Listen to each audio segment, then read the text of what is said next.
Die Themen im heutigen Zocker-Lounge Wochenrückblick sind Karteneditor für Stormgate, The Crust vor großer Erweiterung, Conquest Mode DLC für Terminator Dark Fate, Modkit für Bellride, Fire and Blood Update für Roman Triumph, Content Update 2 für Breakfast 2, Super Mario Strikers in Kürze für Switch 2 und großes Pagonia Wirtschaftsupdate jetzt im Beta-Status.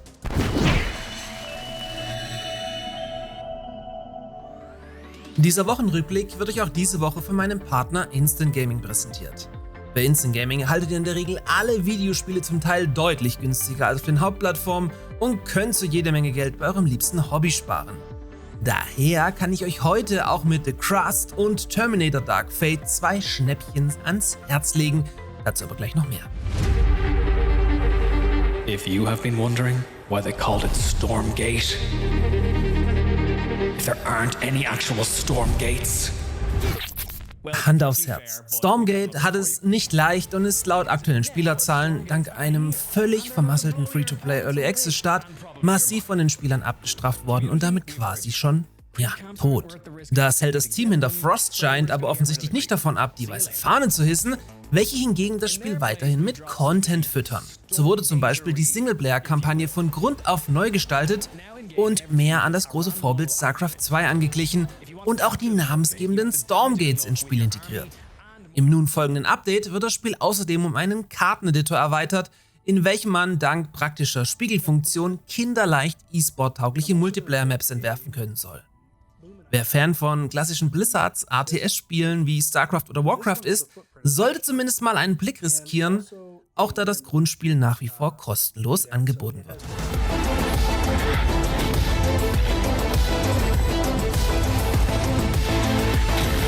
Stormgates. We finally put Stormgates in Stormgate. That's one small step for a man, one giant leap. Hold the jokes, team. We got a lot of work to do here. Mit The Crust ist im vergangenen Jahr ein spannendes Automationsspiel auf dem Mond in den Early Access gestartet. Hier versucht ihr als CEO eines gigantischen Unternehmens den Mond zu kolonisieren.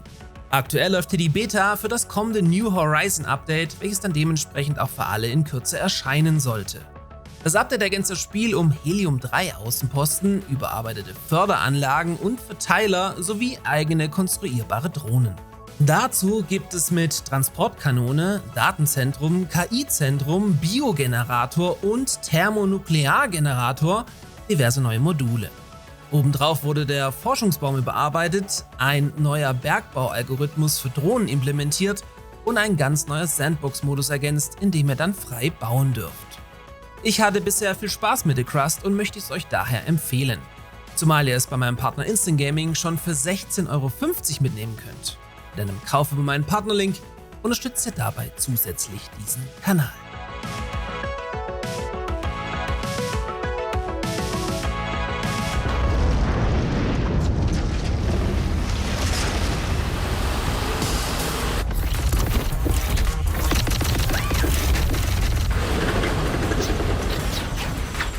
Meine zweite Empfehlung diese Woche an euch ist Terminator Dark Fate Defiance. Im Sci-Fi-RTS kämpft ihr serientypisch die letzte Schlacht der Menschheit sowohl auf Seiten der übermächtigen Maschinen oder des Widerstandes. Das Spiel wird in Kürze mit dem Story-DLC Uprising erweitert, in welchem es eure Aufgabe ist, das Kernland gegen die Legion zu halten. Der DLC spielt im sogenannten Eroberungsmodus, in dem ihr auf einer Weltkarte Sektoren einnehmen und verteidigen müsst. Jeder Kampf um einen Sektor soll dann ca. 15 bis 20 Minuten betragen und sich die Situation danach je nach Sieg oder Niederlage dynamisch für euch verändern.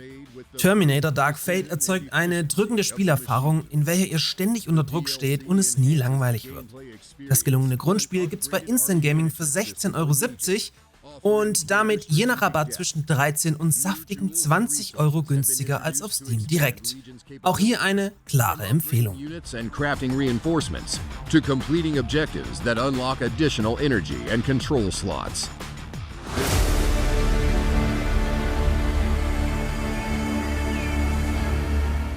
Außerdem wurde der Survival City Builder Bellride diese Woche um ein Modkit erweitert. Hierbei handelt es sich um eine angepasste Version des Unreal Engine 5 Editors, welcher alle Funktionen bietet, welche die Entwickler selbst nutzten, um Inhalte für das Spiel zu erstellen. So sollte hier ohne große Vorkenntnisse relativ einfach Gegenstände ändern oder hinzufügen können und je nach Skill das komplette Spiel auf den Kopf stellen können.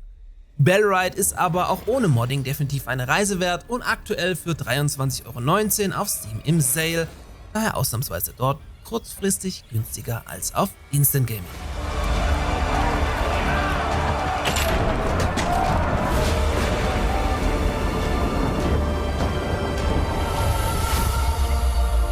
But of course, with all these fine new additions to your city, you're going to need more tools to defend them, and the Empire will provide. Auch der Early Access von Roman Triumph kommt gut voran. Das City Builder RTS, welches den Fokus auf die Stadtverteidigung legt, hat mit dem Fire and Blood Update sein bisher größtes Content-Update erhalten. So steht das namensgebende Feuer im Vordergrund, durch welches ihr Flammenwerfer auf Mauern und Türmen installieren könnt, um euch besser zu verteidigen. Allerdings führt das Update auch den Phönix als neues Fabelwesen ein, welches aus der Luft eure Stadt niederbrennt, wenn ihr ihn nicht zügig runterholt. Außerdem gibt es jetzt auch Katapulte, die ebenfalls wahlweise mit brennenden Geschossen ausgestattet werden können und dann bei einem Treffer Brandschaden verursachen. Wer also gerne Anno spielt und sich zudem gerne einigelt und aus der Defensive heraus agiert, der könnte hier goldrichtig sein.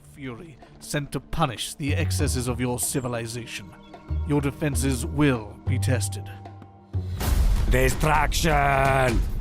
Hey everyone, summer is here and so is a fresh update packed with hot crashes and cool fixes. Wenn ich an die letzte Zocker-Lounge LAN zurückdenke, für deren Nachfolger ihr euch im November weiterhin gerne anmelden könnt, wird wieder mega geil, dann war ein Highlight ganz klar Wreckfest 1 mit allen LAN-Teilnehmern gleichzeitig in einer Arena. Gott hab ich gelacht. Der Nachfolger, also Wreckfest 2, welcher im März in den Early Access gestartet ist, hat diese Woche sein zweites Content-Update erhalten. Hier feiert das Wohnmobil, was auch sonst, und der Cardinal seine Premiere. Außerdem wurde mit dem Banger Racing Dirt Track eine neue Strecke und mit dem Scrapyard Demolition Derby eine neue Arena ergänzt. Wer gerne mit Freunden zockt und einfach nur eine gute Zeit haben möchte, der ist hier definitiv bestens aufgehoben. Und alle anderen kommen mit nach Frankfurt zur LAN. Let's go!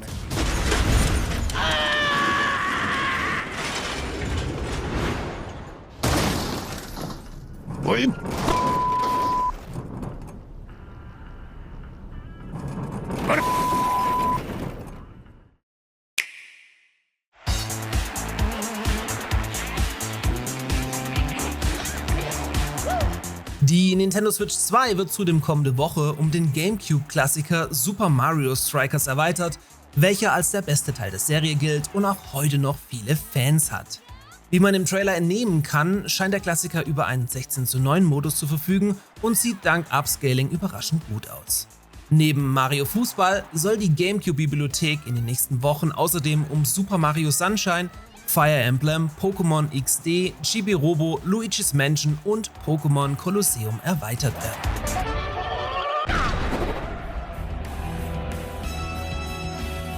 Last but not least hat dann noch das große Wirtschaftsupdate für Pioneers of Pagonia nach langer Alpha-Phase den Beta-Status erreicht und wird jetzt noch vor seinem finalen Release ordentlich aufpoliert. Highlights sind hier ein völlig neuer Spielstart, welcher die namensgebenden Pioniere in den Vordergrund rückt, dazu 8 neue Gebäude und eine visuelle Aufwertung der Landschaft durch unter anderem viel höhere Berge und Klippen. Wie versprochen werden wir uns alles hierzu noch im Detail in den Pagonia News anschauen und sicherlich auch nochmals live streamen. Wenn ihr da Bock drauf habt, fühlt euch eingeladen und in diesem Sinne ein schönes Restwochenende und guten Start in die neue Woche. Bis zum nächsten Mal. An die Werkzeuge, Pioniere. Es gibt noch so viel zu tun.